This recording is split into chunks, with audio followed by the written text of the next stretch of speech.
வணக்கம் வணக்கம் தோழர்களே. இயற்கை விவசாயி ஜிஎஸ் சீனிவாசன், கள்ளக்குறிச்சி மாவட்டம் நர்மதி கிராமத்துலேருந்து பேசுகிறேன்.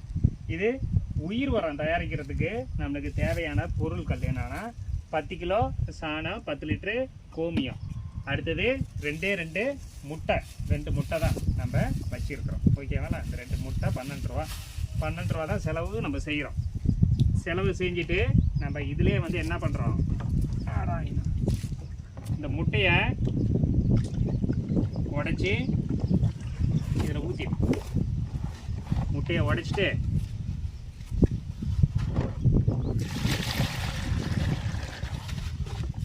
இதில் நல்லா கலக்கிக்கணும். சரியா? நாற்றடிக்கும்.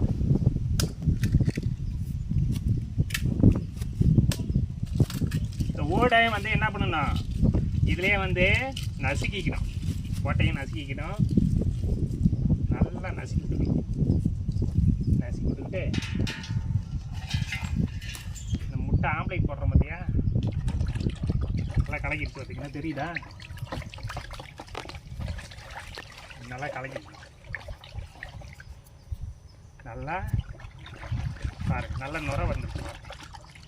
நம்ம ஆம்லேட்டே போடுவோம் இல்லையா, இது பெருசாக இருக்குது. இது சரியா இங்கே தான் இருக்காது. நல்லா நுணுக்கிக்கணும். இந்த ஓடெல்லாம் என்ன பார்த்தீங்களா, ஓட்டை நல்லா நுணுக்கிக்கிட்டு இந்த சாணத்தை கொஞ்சம் கொஞ்சமாக இதிலே கரைச்சிக்கணும். கொஞ்சம் கொஞ்சமாக எடுத்து இப்படி கரைச்சி கோமியத்தை ஊற்றி கரைச்சி இதில் ஊற்றிட்டு நல்லா தண்ணி ஊற்றி வச்சிடணும். இந்த இதில் தண்ணி ஊற்றி வச்சுட்டு டெய்லி காலையில் நம்ம சுற்றி விடணும்.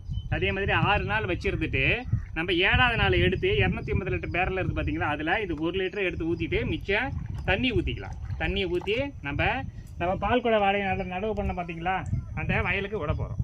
சரிங்களா? நன்றி தோழர்களே. நன்றி.